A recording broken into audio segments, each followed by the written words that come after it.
Money work. 오늘은 바로 본론으로 들어가겠습니다. 화면을 보시면 오늘 스펙 주가 움직임을 볼 수 있는데요. 소파이는 오늘 4%나 하락했고요. 스킬즈도 4%, 그리고 오픈도어는 5%. 마지막으로 오늘 아침에 니콜라가 실적 발표가 있었는데요. 니콜라는 8.7%가 내려왔고 지금 장후에 약간 올라온 상태입니다.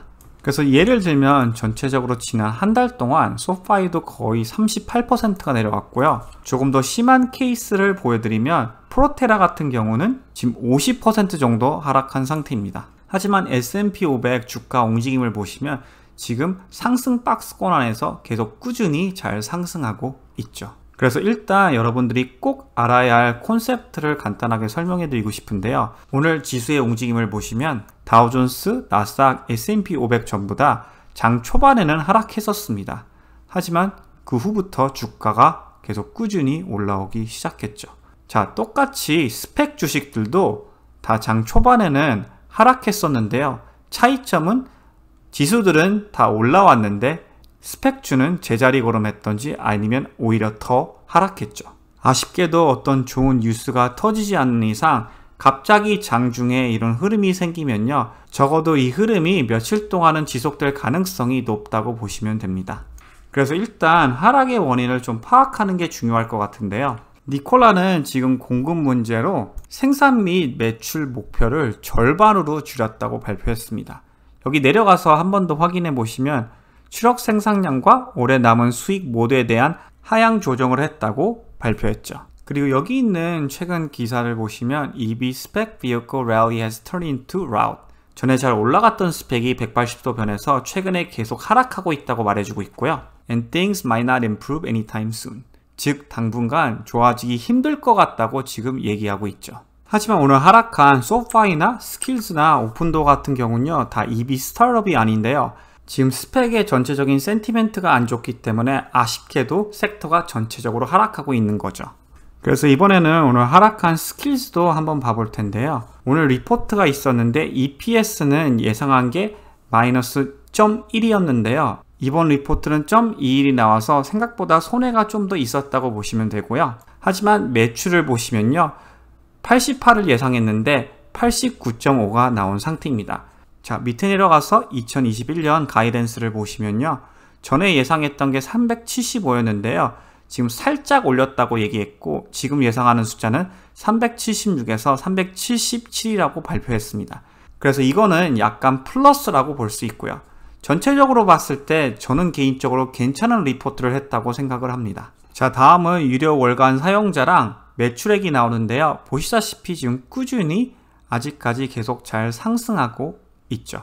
그래서 이 매출 성장률을 쿼터별로 봤을 때요, 보시다시피 지금 매 쿼터마다 50% 이상 유지해주고 있고 지난 3쿼터의 매출 성장률을 보시면 다 90% 사이에서 움직였는데 아무래도 이번 쿼터는 52%가 나왔기 때문에 매출 성장률이 조금 둔화된다고 볼 수도 있죠. 그래서 이번에는 이번 쿼터의 전체적인 하이라이트를 보시면요, 매출과 그로스 프로핏이 52%씩 올랐다고 얘기했고요.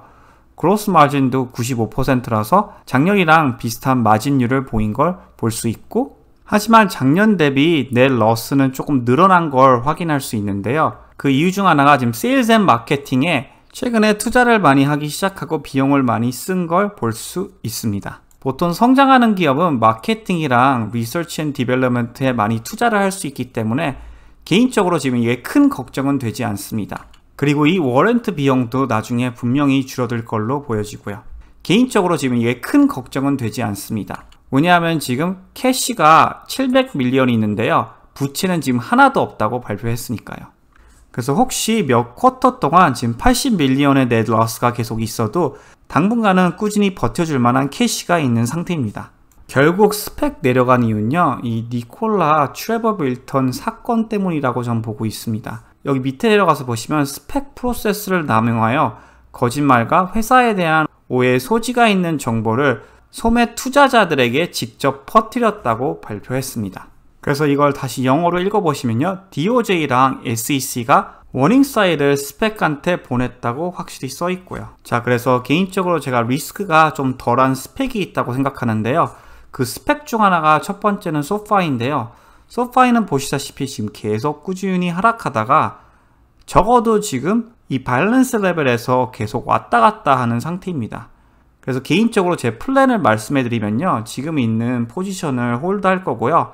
만약 주가가 이 밸런스 레벨에서 움직이다가 더 내려간 다음 다시 RSI 30을 찍게 되면요, 저는 이 기업은 추가 매수할 가치가 있다고 생각하는 편입니다. 전체적으로 연 매출이 지금 50%씩 성장하고 있고요. 앱 사용성만 봐도 테크놀로지 쪽으로 전혀 뒤처지지 않는 기업이기 때문에 전 장기간 포텐이 있다고 생각이 됩니다. 자, 다음 기업은 스킬즈인데요. 스킬즈도 포텐이 있다고 생각하긴 하지만요, 아쉽게도 아크가 최근에 엄청나게 매도하기 시작했고 아직까지는 정말 큰 하락 트렌드에 있는 상태입니다. 오늘도 실적 발표 2~3% 내려갔고요. 개인적으로 저는 이거는 소파이만큼 포지션이 크진 않지만 평단이 낮기 때문에 저는 홀드할 생각입니다. 앞으로 저는 반등 사인을 계속 확인해 볼 것 같은데요. 예를 들면 갭 상승을 하던지, 아니면 거래량이 커지면서 주가가 올라가던지, 아니면 이렇게 일직선으로 하락하다가 U-쉐입을 만들면서 반등하기 시작하는지, 이런 사인을 계속 모니터링 하는 게 굉장히 중요할 것 같습니다. 그리고 아직도 스펙의 비중이 이런 구글이나 아마존 같은 기업보다 더 크시면요, 저는 스펙 같은 주식을 일부분 매도하고 좀 더 탄탄한 기업에 어느 정도 투자하는 것을 추천합니다. 예를 들면 구글은 최근에 굉장히 좋은 리포트를 했기 때문에 아직도 충분히 더 올라갈 가능성이 있다고 보고 있고요. 혹시 주가가 52동 평균이나 아니면 22동 평균 근처에 내려오면요, 그때 조금 매수하시고요. 그리고 장기간으로 홀드 하시면 큰 문제는 없을 거라고 저는 예상하고 있습니다. 지금 니콜라 사건 때문에 스펙 센티멘트가 너무 안 좋은데요. 하지만 결국 잘 성장하는 기업은 나중에 상승하는 기간이 꼭 올 거니 너무 크게 걱정하지 않으셨으면 합니다. 그리고 스펙은 계속 세일하고 있으니 오히려 엄청나게 세일할 때만 조금씩 추가 매수하시길 바랍니다. 오늘의 영상은 여기까지 하도록 하겠습니다. 오늘도 시청해 주셔서 대단히 감사드립니다.